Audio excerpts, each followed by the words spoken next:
What's going on, everybody? Welcome back to another episode of the MulletCast, the podcast where business and pleasure collide. My name is Evan Balmer. Follow me on Instagram at Evan Balmer. Our co-host, mortgage guy Mike, is still living the good life and on vacation. Today we are joined by David Z. Wilson. David is a realtor at the Weichert Asbury Park office. Follow David online at David Z. Wilson Realtor, both on Facebook and Instagram. What's going on, David? Morning, Evan. How are you? Good. How are you? Fantastic. Sweet. Chris just gave us I felt like I was on the set of Wayne's World. He was doing the 5, 4, 3, 2, 1 countdown. It took everything I had not to start dying laughing right in the middle of that intro. That was pretty sweet. That might have added something to it. So you told me, now I was going to ask you, but we just got done talking about how don't use your questions before the podcast start. And you casually mentioned oh yeah, it's like that time I was on The Bachelor. So I wasn't sure if that was a joke or No, that was definitely a joke. All right, I thought so. No. I'm like, damn, that's a gem. We can't talk about that right now. No, we're not going to talk about that. So that's actually one of my. It's sort of becoming a well-known secret confession about me. Is I am a closet Bachelor fan. so I'm currently spending my summer watching Bachelor in Paradise right now. Oh, it sounds like a great way to spend your evening. That's right. All right, now we got the embarrassing stuff out of the way. So I am also intrigued. We talked about it briefly, but I always think it's cool people to have either a Z or an X as a middle initial. Something it's very mysterious almost. So what does your Z stand for? My middle name is Zachary. That's cool. But it definitely sets you aside because, right. As you can imagine, there are a few David Wilsons out there. Right. So that's so you kept it kind of to. I keep it to cut down on the internet traffic and to keep the Google search a little clean. Right. So that definitely works. That's a good idea. So you're a Jersey Shore dude. You grew up in the area. Went to St. Rose for high school. What was it like growing up in Jersey? I don't think I appreciated it fully, just being close to the beach, and it really hits me now more than ever in my life because I talk to so many people that are from North Jersey, New York, and they all want to be here at the beach. They all want to look at the beach. They want to live near the beach, and it never really struck me before the last few years that I've been selling real estate what I had in my pocket the whole time, right. Where I could. When I was a kid, I used to hop on my bike and go to the beach. It was right there. It was a constant. Right. But other people really prize it, and it's making me appreciate it more living here. Yeah, it's cool. And it's funny is as you say that, St. Rose is basically right on the beach in one of the 7 most blocks. popular beach towns, you know? They used to make us run wind sprints on the beach at wrestling practice. Oh, did they really? Which was torture. At that point, I hated the beach. Did you? That's right. It's funny how that changes. So you were a wrestler throughout high school? I was. It's too bad mortgage guy Mike's not here. He was also a wrestler. Oh, you don't want us wrestling in here. Yeah. That would have been sweet. That's right. Exactly. Clear some space. I kind of find the same thing, too. You take the beach for granted because it's just where you live and you cruise around. And, I find it odd now spending a lot of time on, Asbury Boardwalk or Ocean Grove Boardwalk, just cruising around all of those various towns that, a high percentage of people on the boardwalk at any given time are from pretty far away, It's definitely a destination spot. Exactly. It's pretty interesting seeing where people are willing to drive in from. And you're talking 2, 3, 4 hours sometimes. People will come to see a show in Asbury or just go sit on the beach and wander around the boardwalk. Right. That's the funny thing. You don't realize how lucky you are. There's a playground on the boardwalk that's across from the Stone Pony, basically. So for whatever reason, I'll end up. I don't even always plan it out, but you'll take the kids, cruise around the boardwalk, and they want to hit that playground. So the other night I'm there, they're playing Papa Roaches in the background. It's a couple of weeks before it was the Mighty Mighty Boss Tones. You're where else in the world could this happen? Your kids are running around having a great time on a beach playground, and you're hanging out catching a free Boss Tones show. Exactly. It's insane. We're definitely blessed here, and I don't think that most of us really appreciate the rarity of what we have. Right. Where, I've been to Iowa, and I got very disoriented not knowing which way was east, north. You have to actually look at the sun instead of just Right. saying, okay, the beach is over there and that's east. Right. I also get turned around when I go to the West Coast because the beach is on the wrong side. Right. So someone just posted something that blew my mind. Like I've never even thought about this, and I'm still not sure I fully grasp it. I mean, I do, but I don't. Like they were like, I decided to move to the West Coast so I can enjoy the beautiful sunrise on the Pacific. Oh, man. And you're like, oh wow, yeah, that's weird. So that was a good one. All right, so after growing up in Jersey, you got out of the area and you went up to Boston for college. I did. I was in Boston for about 8 years. There was some college, and while I was in college, just as a part-time job, I ended up working in a wine shop and then managing it, and that led to a kind of mini career for about 8 or 10 years of just dealing with the wine industry, both retail, wholesale, working for an importer. A huge education, just as far as, well, sales. But the knowledge base required behind that, you're not selling couches, you're selling a product that could be made anywhere in the world, and there's a lot of specific laws, Right. nation to nation. It's a very, very interesting topic, and also a fun study. Right. So did you end up in a wine shop just because you were looking for a job, or did you have an interest in wine initially? I was in college. I needed a part-time job. Right. I had worked in liquor stores previously, but the liquor store I ended up applying at was a pretty serious wine shop. So just kind of accidentally, I really got into the study of wine. That's pretty cool. And then did that continue? Like, are you still interested in wine? Oh, I love it. Yeah. It's something that has become more rare just because it's more of a glass with dinner now, and it's not something that is required for my day-to-day life, and my access to crazy wine has diminished by quite a bit, not being in the industry. Right.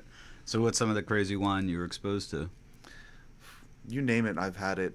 From first growth Bordeaux's to very, very upper-end champagne. A lot of people don't know, but Cristal makes a rosé. Off the charts. Yeah. Just off the charts. But not even the crazy upper-end stuff. It was more just the really esoteric, because you can take a Cabernet and it can be the $6 bottle that you buy in the grocery store, or the $150 bottle, and it's just levels. It's putting the gas pedal down.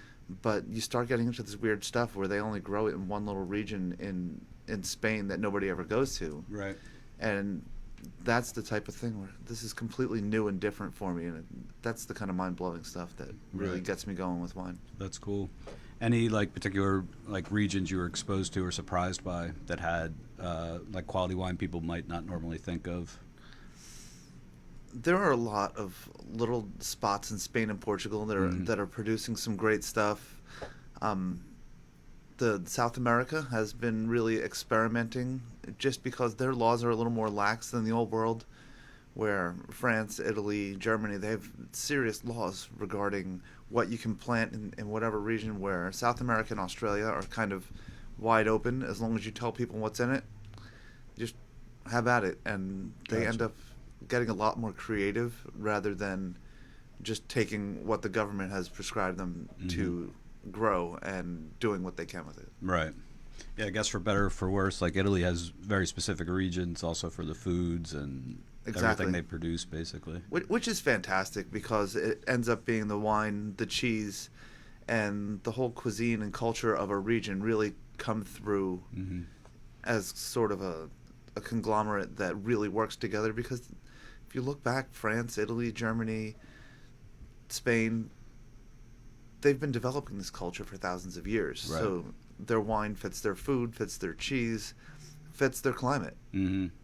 It's pretty interesting looking at it like that as the big picture and not just what's in the bottle. Right.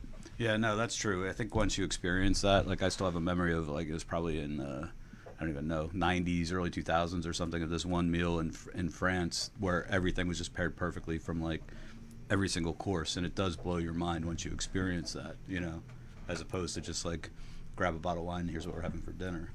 Exactly. It's a lot more. Well, I don't even want to say it's thought out. It was more of an evolution, thousands of years evolution of what grapes work here, what kind of cheese can we make? The cows don't do well here, but sheep are prolific here. Right. So we're going to make a sheep's milk cheese, and the two kind of come together. And then a lamb dish. And the herbs and spices that you put on it tend to match the climate, and everything just kind of comes together in this beautiful synergy. It is pretty crazy. So was Gary Vee doing his wine videos back in this time that you were doing this? Do you remember those? Not that I remember, no. But back then, it was books. There were a lot of books. Yeah. I mean, we're talking late 90s, so internet streaming was just virtually impossible. This is pre-YouTube days. Right. And dial-up connections. Gotcha. So there were a lot of books. Right. So was there an AOL keyword wine that you would hop on? No, it was definitely books, and I mean the distributor importer community, especially in a larger city like Boston, which at the time that I was there was the #2 wine market in the U.S. Was it really? Yeah, after San Francisco. Even New York was trailing a little bit. Gotcha. So it was. You could go to industry tastings and taste 150 wines in the span of 3 hours. Wow. We definitely spit, otherwise there was no leaving there. But right. But still, just being able to taste and talk about it with people that are also speaking the same language just it increases your knowledge exponentially in a short period of time. It is a pretty wild world. Which obviously you have to be very educated in, because it is a lot of it, very specific information. But it comes quick. Yeah, does it? If you're into it on that level, it comes very quick. Yeah, I guess that's something that starts feeling not like work, right? It's like just pursuing an interest. It ended up being the opposite, to the point where, at the end of the day, you don't want to go home and have a glass of wine. You just want to crack open a beer and not think about wine. Right. You get burnt out, and because you're so focused on the minutia of what's in that bottle that it stops being a pleasure and starts being work. Gotcha. So I had to step back at some point. Did you? You ever see that documentary Sour Grapes that's on Netflix? I did. That's pretty intense, right? That's documentary was a little cheesy. Yeah. But on the other hand, I completely agree with what they're saying, because I've always told people, and people that know that I'm into wine, they assume that I'm some sort of wine snob, and if they crack open anything that costs less than $50, I'm going to turn up my nose at it. Right.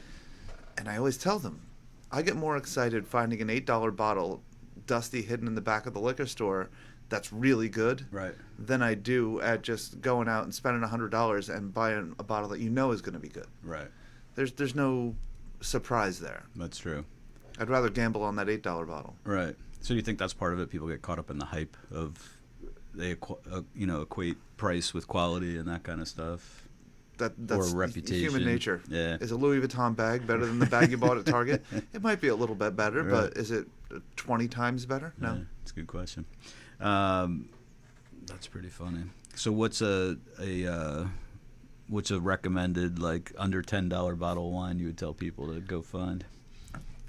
When it's me, I gravitate towards Spain. Spain is still probably the best source of just good cheap wine to crack open on a Wednesday night. That you're not breaking the bank, but it's not. I don't want to call anybody out, but it's not that just really cheap Australian trash that tastes like Kool-Aid. Right, gotcha. All right, cool. All right, so how do you leave Boston? Were you pursuing wine and left the area, or did you just go for a career change? I got to the point where my whole family was here. My grandparents were getting older, and I could live up there and do my thing, but I was only getting home 2 or 3 times a year. I wanted to be able to spend some more time with family as they were getting older, and I didn't want to really miss any chances. Right. So I came back here and kind of reinvented myself. That's cool. So you ended up in Asbury when you came back, right? Yep, I was I lived in Belmar, worked in Long Branch briefly, and then about 8 months after I was back here, I ended up in Asbury and kind of never left. Gotcha. And what was your first gig in Asbury? I was working at Market in the Middle, which was a bar and restaurant that is currently it's occupied by Toast, right next door to Brickwall. Right. But we actually predated Brickwall, and it's now defunct, of course. But it was definitely a fun learning experience. It's what got me into the kitchen, which, again, with my wine background, getting a full handle on food like that was really exciting, especially because we didn't have a specific cuisine. Right. We were Asian, we were Mediterranean. The menu was so fluid that week to week we could just pick something and do it. Gotcha. And it was a lot of fun and a huge learning experience. So what was your cooking experience before that? I could cook at home. Right. I grew up. My grandmother was first generation, 100% Italian, and I spent a lot of time with her as a child. So Italian food I was very comfortable with Right. growing up. But as far as how do you make a hollandaise sauce Right. or Vietnamese food, completely alien to me. But once you get to the point where you can hold a knife Uh-huh. and you can go to a restaurant, eat Vietnamese food, and kind of know what's there, you can recreate it. It's not as mystical as people accredit it with being. So did you start? So it was basically like learning by fire, like Exactly. Yeah. There's culinary school, and you can do it. It's 3 years, and they teach you a little bit more of the business side and the classical side of it. Mm-hmm. But there's no replacement for someone handing you a knife and a cutting board and a bag of onions and saying, "Here, dice this 50-pound bag of onions." Right. Do I need to spend college type of money to have someone teach me to dice onions and learn how to work a saute pan and a grill? Right. No, I got paid for doing it, and I learned a lot. I got to work with a lot of crazy, fun people. Right. It was definitely a huge learning experience, but also personally enriching. Right. So were you working with any people that are still around doing restaurants in Asbury now? Oh, of course. The executive chef at Market for about 90% of the time I was there was Mark McPherson, who now owns Twisted Tree Cafe. Mm-hmm. Along the way, I worked with a couple of the guys who actually run the kitchen now at Triumph Brewery in Red Bank. Okay. Who else is still around? I worked with Andrew Vermilia from the Speak Eatery. He owns the Speak Eatery. Nice. Asbury's a small community, and Right. everyone tends to just kind of float around until they find their long-term home. Right. So we make a lot of good friends, and we remain friends. That's cool. So this was like around what, 05, 06? 06 was when I moved. Was when Market in the Middle opened, which is when I really got into Asbury. Right. And I was there full time, meaning I might have left town once a week till about 2014. Wow. And what was Asbury like in 06? It was almost what I would call at its peak. It was still a little bit gritty. Mm. It was still a little bit, you didn't want to leave downtown alone at night. We did. Right. You just got to keep your wits around you, which is not something that most of Monmouth and Ocean County is used to. Just keeping an eye out, who's standing around. You definitely had to keep looking over your shoulder. Right. But it was still, there was this feeling that something was happening. Businesses were opening left and right on the boardwalk, Cookman Avenue. Right. The businesses that were there were really starting to thrive. And the community that was living in town was very invested in making the town what we wanted it to be. Right. Because there were it was a pretty small population of not Asbury natives, but people that were drawn there based on the vision of Asbury, Mm-hmm. and not just thrown into it through life circumstances. Right. So we were all pretty invested in moving it forward and shaping it the way we wanted it. Right. So what do you think drew you there when you came back? Well, in high school, I had a lot of friends who were in bands, and in the mid-'90s, if you had a high school band and you wanted to play somewhere that wasn't at someone's backyard barbecue, Right. you had to go to the Stone Pony on Sunday afternoon. Absolutely. And you'd go in the side door, and all your friends would come in and pay $8, and the band would walk out with 40. But Right. you got to play live at the world famous Stone Pony. Yeah. And so I started hanging out in Asbury in 1994. I was in the middle of high school, and back then it was pretty desolate. I mean, in between bands at the Pony, we'd go outside and play wiffle ball right along 2nd Avenue there, on the side of the Pony. Right. We'd be hitting the ball onto Ocean Avenue, and there were no cars. It was nothing. Right. And by the time I got back full time in '06, just seeing what was going on, I knew I had to jump in. It was a project. I mean, it was my job. It was my apartment. Mm-hmm. But it was also, I think a lot of us had this vision that we were creating something. It was a project for all of us, right, and not just a place to live. That's really cool.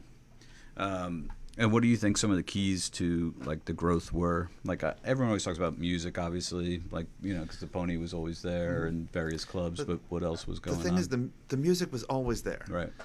The Saint was there. Yep. The Pony was there. The Lanes had been there for a few years at that point, and they were all doing their thing. They were up and running. But at that point, pre 04, 05, the music fans would come in. They would eat somewhere else, Bradley, Belmar, come in, see the show, and get out as fast as possible because it was dark out. Right.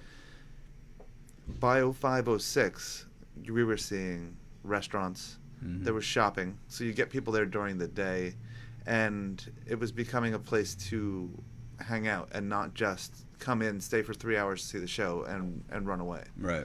And, I mean, I don't know. I'll come out and say it was the LGBT community. 100% turned that town around. Right. Because there had always been a couple of gay-oriented bars in town. Right. Just because nowhere else in Monmouth County really wanted that. And Asbury didn't care. Right. So they were there, and they were in the city. They were up North Jersey. And they were seeing, we can get this old Victorian for $70,000. Right. Yeah, it's going to require a bunch of work, but at that point, we own this 5-bedroom Victorian house 3 blocks from the beach. Mm-hmm. There's 2 gay bars up the street. What more could we want? Right. And the more that happened, and the more those folks came in, they clean up the house, and what's the next thing you do? You invite all your friends from the city down. Right. And it exploded. But then at that point, they want places to go shopping. They want restaurants. And it really fired it because the rest of suburban Monmouth County at that point was not ready to just go out and have dinner in Asbury. Right. They were willing to go to the Pony for 3 hours, Mm-hmm. be scared the whole time that their car was getting broken into. Whether it was reality or not, they were scared of it. I still have family that says, is it okay to park by Convention Hall? Right. But, Sure. we all know the reality now that there's more cops by Convention Hall than there are covering the rest of the town. Right. So suburban Monmouth and Ocean County was not ready for Asbury at that point, but the LGBT community has always kind of been relegated to places that were a little underdeveloped, and they've always been responsible for bringing back neighborhoods. When I was in Boston, they were bringing back the South End. Really? And you were watching it happen. It was a neighborhood where there was always a few gay-oriented bars, and they were buying up these old brownstones that had been the ghetto in the 80s. And by the mid-90s, it was a thriving, vibrant neighborhood. And that's exactly what I saw going on in Asbury when I came back. So I had to jump in. That's cool. So how did your cooking career progress? It was kind of accidental. They needed a hand in the kitchen. I was tending bar, and they said, "Hey, do you pick up a knife?" And it happened. And I loved it. I jumped in with both feet. Did that for about 8 or 10 years, and then I started getting older. It's definitely a young man's game. Right. And so I mean, like, what level did you achieve? Like, were you like the head chef at a place, or what were you doing toward the end? I was basically, for most of the time that I was at Market in the middle, kind of number 2 in the kitchen. When the executive chef needed a day off, it was my job to beat up whatever culinary grad was there and had never worked a live line. It was my job to count the produce at the end of the night and call on the order. And then a couple years later, when we opened Bond Street Bar, which still holds a place near and dear to my heart, they brought me in. I had been cooking at the Lanes for a couple of years, and it was the same type of concept where there's a flat top and 2 fryers, and just go in there and have at it. And they kind of handed the reins to me as soon as we opened, and I was allowed to create my own little vision of bar food in there. That's cool. So what were you doing? I don't even remember the food scene at the Lanes. Like, I remember shows. What was it like? What you'd imagine? It was exactly what you'd imagine. Just cheeseburgers. There was a lot of tater tots happening there. Nice. Some sticks. But definitely mozzarella sticks. But just because of the nature of the clientele, there was some fun vegetarian and vegan food there Was too. there really? Just beyond the veggie burger, there was always fried barbecue tofu. Wow. There was always a lot of little bit different than what you would normally find at either a bowling alley or a music venue. Right, that's cool. So what are some of your memories from the lanes? Oh, so many. I mean, between the burlesque shows to bands there are some bands that I saw at the Lanes, and the next time I saw them was at the Art Center. Right. The bands that before they exploded, or bands that are on the way up or on the way down. I mean, I had a 300 capacity, so it was it's tricky to book because if you look at something like even the Pony Inside is 800, but you have to kind of find these bands that. What if they draw a crowd of 1,000? Mm-hmm. What happens? Right. So you can't bring in these huge bands. Right. So that was a challenge in there, but we made it. We made it happen. We did a Bouncing Soul show there. Oh, that's cool. We didn't announce it. We announced it, I think, an hour or two before they were going on stage. Right. We had a line. When I say around the block, I mean literally all the way around the block. Right. On an hour to 2 hours notice. That's sweet. I feel bad for all the kids that didn't get in. Right. And it was stuff like that was just crazy. They filmed an episode of what was the Comic Book Men? Oh, they did. In there. So I walked in one afternoon. I just planned to clean the fryers and just get my kitchen ship shape because at the time I was working 2 jobs and I didn't always have time to do it at 1 a.m. Right. So I showed up a little early, and Jason Mewes starts screaming at me. He's always a character. I love him. But there's a lot of great memories from that place. That's awesome. Is there like one show that sticks out in your mind that was like the craziest to see? I mean, did you get to see a lot of music while you were... Oh, yeah. The snack bar was right directly facing the stage. Okay. So, and generally during the bands, not a lot of people will be coming at me looking for food. So I would just stand in the back and watch the bands. Right. Craziest band I ever saw there, probably this Japanese band called P-Lander Z. Uh-huh.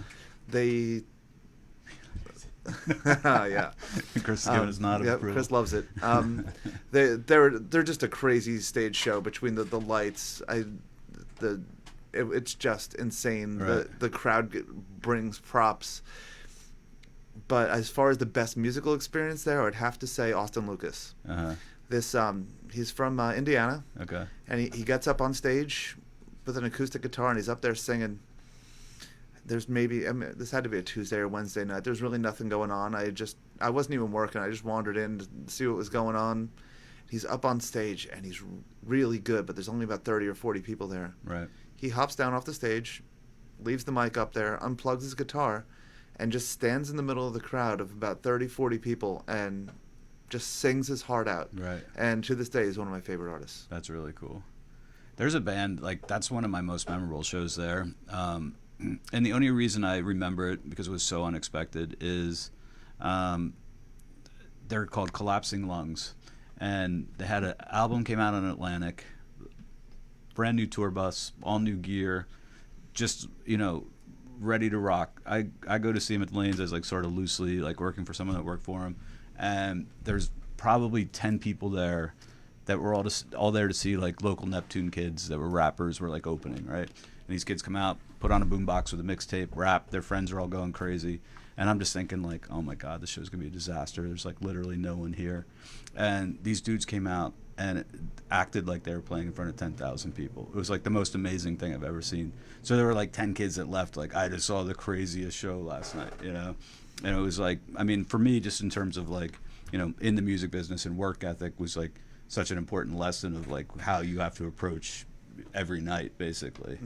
It's that whole boiler room act as if theory, where those guys just picked up fans, everyone in the room, and that's how you get signed to Atlantic Records. Right. You don't just show up and say, there's only 10 people here, and kind of phone the whole thing in. Yeah, you totally. get up on stage and you're a giant stadium. Right. That's exactly what it was. You're killing it, like the Rolling Stones. Yeah, it was cool. So it's still one of those most amazing shows I've ever seen, and it's just so unexpected, because half the time you're oh, these guys are just gonna peace out, Mm-hmm. let's get out of here. This sucks, but it was killer. All right, so after this, you sort of segue somehow into real estate in 2007. It's 2017. Yep.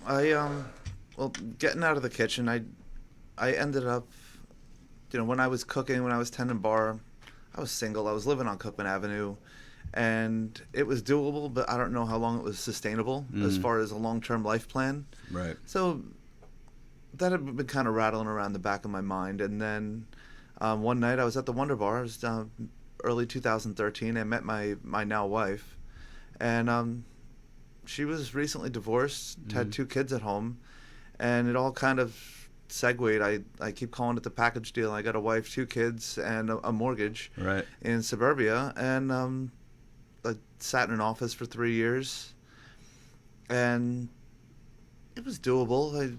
I can't say that I enjoyed it, but you get up every morning and it just happens. It's like Groundhog Day. Right. And time to make the donuts. when that project was over, I ended up looking for something to do, and I was looking for something where it wasn't going to completely beat up my body. Mm-hmm. I wasn't going to be out until 3 a.m. But kind of where I was at my own boss without a huge capital outlay. Right. And real estate just kind of worked. I had always been kind of interested in it, just the whole way that it works between the normal traditional real estate. You want to buy a house, you want to sell a house. Okay, we'll do that to investment property. Just the way the ebb and flow, because it's in a lot of ways a big reflection on the local culture as a whole. Right. So it kind of worked. And when I got into the business, I was in Rumson. Mm-hmm. My office was in Rumson. Now, at that point, I'd only been in Rumson for about 2-3 years. I didn't really have the sphere there. Right.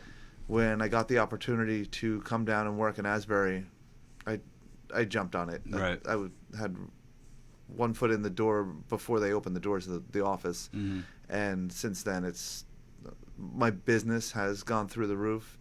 And I feel like there's a whole lot more opportunity there for me just because of my knowledge of Asbury and my knowledge of the people in Asbury and the mindset of people that are there and or want to be there. Mm-hmm.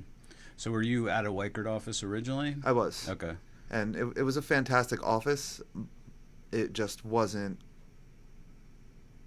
I was going to say it wasn't a home, but it was. Everybody there was phenomenal. I met some really great people. I still stop there a couple times a week because it's close to my house. Right. But Asbury will always have a special place in my heart, and I feel most comfortable there. Right. So the Weichert Asbury office opened, was it in 18 or 19? Was it this year? It was just within it was right after Thanksgiving last year. All right, cool. So how has it been getting a new office going and being a part of that? I love starting new projects. I mean, with restaurants, I think I opened 5 or 6 restaurants in the span of 8 or 10 years that I was cooking. And it's always an adventure. I mean, this is a little more controlled just because of the semi-corporate nature of Weichert. I mean, there's 550 Weichert offices around the country. Right. So they kind of know what they're doing that way. But as far as we're assembling a new team and we're trying to make inroads in a market that was not completely untapped, but kind of underutilized by Weichert agents. It was kind of if something happened in Asbury, we'd take it. Right. But we weren't really gunning for it, and now we are, and we've had some pretty good response. Yeah, that's cool.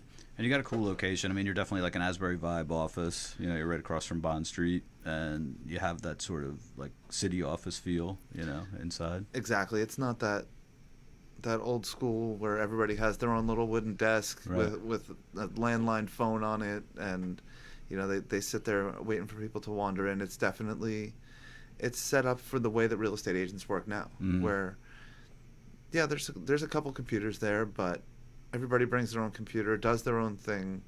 They show up to use the printer. Right.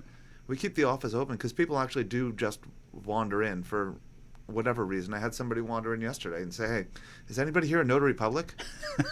Right. Luckily, I said, "Yes, I am a notary public," and they wandered out. That's cool. I wouldn't take their money. I handed them a pile of business cards and sent them on their way. Right. And it's good to become part of a community and let people know that you're not just a business looking to collect money from the neighborhood. We've been definitely trying to do a lot of community outreach, Right. and just silly stuff like that to, number one, get the word out there, but also just show that we're not here to collect your money and try to capitalize on the fact that the town's turning over. Right, totally. We want to help the locals. Yeah, you're a little more invested than just like, let's flip some properties or something. Exactly. I'm not just showing up because I heard somewhere that Asbury Park is coming back. That's right. That's where I'm going to start my career. So, yeah, and you guys just had a big event. You do, I guess Weichert has an annual event raising money for American Cancer Society. Exactly. And your office did a cool event with Mama Drama over at Bond Street Bar. That was a lot of fun. Yeah, we had a great time. And I guess you were responsible for like a lot of the fundraising part of like getting businesses to donate stuff for the auction part. I did do a lot of that locally just because, as we know, I spent a lot of time on Cookman Avenue, and I know a lot of the business owners, especially the long-standing business owners. Mm-hmm. So I definitely made the rounds and hit them up for donations. That's cool. And I was not shocked, but my heart was warmed quite a bit by the response that I got. We got gifts from so many people.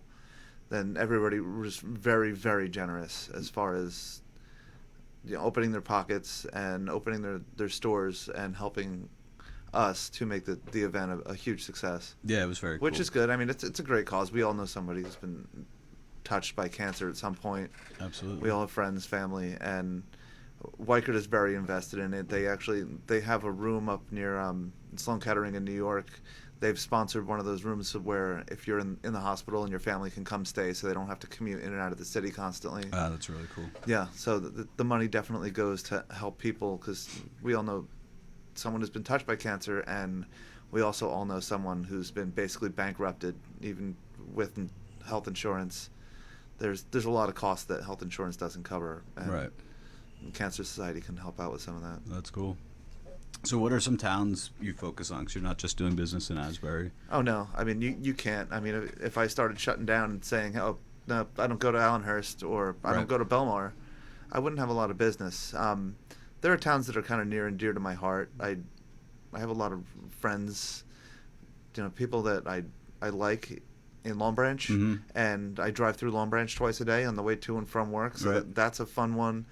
And I think there are some spots in Long Branch that, away from the beach, I have really no interest in dealing with the beach unless someone calls me and says, hey, I want to buy a beach condo. Sure, I'll sell it to you. Sure. But there's a lot of good spots over by the river and kind of buried a little bit in Long Branch that right. have some definite possibilities. I really like that. Mm-hmm. I also love Highlands and Atlantic Highlands. Right. It's kind of people don't really connect those with Asbury. Mm-hmm. But, I mean, I live a little further north, close to there. And I've been saying for years, I'd love to live in Atlantic Highlands. It's right. a great little town. There's a downtown. There's a movie theater. Yep. Some great restaurants. There's a brewery. It's kind of everything you want. The great ice cream too. Nicholas right. Creamery opened a shop there. Right. There's just great stuff to do in Atlantic Highlands. Right. It's true. And it's funny. A friend of mine just. You're right, because sometimes you get sucked into like. The Asbury vortex a little bit. Yeah, it's good to get out, and there are some amazing towns, around there. I was definitely in the Asbury vortex. I would basically only leave about once a week. I'd hop in my car, go have lunch with my parents, stop at the post office, bank, grocery store, dry cleaner, right. and back into Asbury, park my car, and it wouldn't get touched for another week. Right. Because anywhere I worked in Asbury, I could walk. Right. It was a fun, simple life, but I kind of missed a lot that was going on. Gotcha. Even places like Keyport. Keyport's going through a fantastic rebirth. Right. I'm excited about that, and I keep trying to get people. People keep saying, they're building that new apartment complex on mm-hmm. Keensburg Beach. People say, should I invest in Keensburg? Right. Yes, if you want to sit on it for a couple right. years. Right. Keyport, you can make money now. Yeah. Yeah, a lot of those towns, like, they're all beautiful waterfront towns. Mm-hmm. It's amazing. Like, and Keyport's got a cool downtown, same way you mentioned about Highlands, or Atlantic Highlands. Yeah, Keensburg's a good question. It's probably, right, a little further along, but it's amazing, like, beautiful waterfronts and, mm-hmm. some of the views of the city up there. There's some great restaurants in Keyport. I mean, Drew's one of my favorite spots. Oh yeah. There's a lot of fun and funky spots in Keyport. Right. And I really feel like that's the key to the rebirth of a town is the downtown. Right. People want to be able to walk to fun stuff like that. Yeah. Whether it's cool funky shops, restaurants, bars, just somewhere where there's some life. Yep. The whole suburban giant developments, and I'm always drawn back to that opening scene in E.T. Right. where you're just looking at these endless expanses of developments where there's model A, B, and C of a house. It doesn't really speak to me as far as a way to live your life. Mm-hmm. Where if you're living 4 or 5 blocks away from a downtown, to the point where you're not getting the downtown traffic, but on Saturday afternoon you can go walk down there. Right. As far as I'm concerned, that's the way to live, and especially if it's close to the water. The bay has so many beautiful things. You can fish down there, your boats and all the good stuff. You might not get the waves of the ocean, but as far as looking at an expanse of water, it's right there. That's true. Yeah. Any other towns you think that are kind of like on the maybe off the radar right now that could be up and coming in Monmouth or Ocean County? You're gonna have to call me for that. All right, cool. I can't just give away all my secrets. That's right. All right. Well, I mean, you definitely got your ear to the street, and I mean, you probably, in a unique way, are trained. You've experienced the growth in Asbury, right? So you probably can pick up on some early signs that are going on in other places. I watched Asbury happen. Even Belmar. Belmar has gone through a huge downtown rebirth in the last 6 or 8 years. Right. And even the demographic in Belmar, I'm watching it change, where the south end of Belmar, Lake Como, was always that, I hate to say wasteland because it was multi-million-dollar property, but it was always just the 22, 23-year-old kids coming down to party at DJ's in Bar A. Right. And that scene, well, it's obviously still there. I'm seeing a lot of that revert to single-family vacation homes, single-family year-round homes. Belmar and Lake Como are definitely going through a lot of rebirth, especially the downtown of Belmar, from the early 90s when I started hanging out there through 10 years ago when I was living in Belmar in 2005 to now. It's amazing just seeing what's going on. That's cool. All right, so let's just touch on what you do when you're not doing real estate. Do you still do some cooking at home and things like that? I do still cook passions? At home. The cooking at home is a little more rare, but when I do, I love doing it. There's always a giant bag of charcoal in my garage. I love pulling out the Weber grill. I have a smoker at home, but that requires a full day off, which I don't get too much. Right. But it's definitely something that's near and dear to my heart, is throwing some dry rub on a couple of pieces of meat, firing up the charcoal, and that's just cool. Stinking up the whole neighborhood with that charcoal and hickory smell. The good news is your days off are probably like Monday, Tuesday, so you camp out on those days and no one else is around anyway to be disturbed by it. I can't really say that I get whole days off, but there are definitely days. I think it was last Wednesday, actually, after our event. I had so much stuff to do. I didn't want to deal with any sort of distraction, so it was. I stayed. I worked from home and sat around in my shorts all day, and that felt like a day off when I didn't really have to talk to anyone. I made some phone calls, caught up on emails, because Tuesday was kind of a waste from the dealing with the benefit all day. So you have to kind of make your own time off in this profession, because that's true. People want to talk to you on Saturday morning. They want to see you on Sunday morning. You have to work an open house on Sunday afternoon. Yeah. If you want to do business, but then you also have to work in the rest of your life around it, which it takes a little bit of gymnastics, but thanks to Google Calendar, it mostly all gets done. That's true. Yeah, I think if you can fit in those pockets where it doesn't feel like you're working all the time, even if it's like a 3-hour window in the afternoon or midday or something. Sunday night we went out to Korean Hot Pot. Oh yeah. In East Brunswick, and it was after my open house. I packed that up, went home, took a nap for an hour, and we went out, and it was probably one of the better meals I've had in the last 6 months. Oh really? That's cool. Definitely, it's fun. Yeah, nice. So you said you're into loud music, but also anything unhealthy, or your interests? Yeah, I have a serious weakness for anything that's drowned in butter, charred over a grill, fatty meat. Just anything that your doctor would cringe if you told them that you eat. Right. We all know that's the best stuff out there. That's true. I mean, there's a reason it tastes good, right? Exactly. I mean, I'll eat a salad here and there, but Right. with left to my own devices, there's probably going to be a pork product in there, and Right. there's probably going to be some sort of carbohydrate slathered in butter. Right. And I'm kind of unapologetic about it too. I just, why live till you're 90 eating salads? That's true. That's a good point. What kind of music are you into? That's all over the board. Okay. I grew up high school listening to a lot of punk, 80s hardcore, but it's definitely, as I'm sure it does with everyone, it evolves throughout the years. Right. I got into for a long time a lot of funk, reggae, a lot of outlaw country with the Willie Nelson, Waylon, Right. Hank Jr. I'll listen to pretty much anything that strikes my fancy. I don't automatically rule something out because I don't like the genre that it's in. Right. And it's a good way to just discover. I'm a big fan of putting on a Spotify radio station and still discovering something new, or bands that you had kind of heard of that were always on the periphery. Right. And hey, wait, I really like this band. All right. Are you into any local? Still tapped into the Asbury scene at all? To a certain extent, I don't get out at night as much as I would like to, but Right. there's definitely some bands out there that I'm huge fans of. Ribeye Brothers, Deal Casino, Von Mon. Who else should I shout out? Hot Blood. Mm-hmm. There's a lot of those bands. I was big into Battery Electric, and they've semi-broken up, semi-moved to L.A., but Right. really great bunch of guys, and they're putting out some good music, and their live shows were phenomenal. Right. That's cool. Awesome. Well, I appreciate you coming in.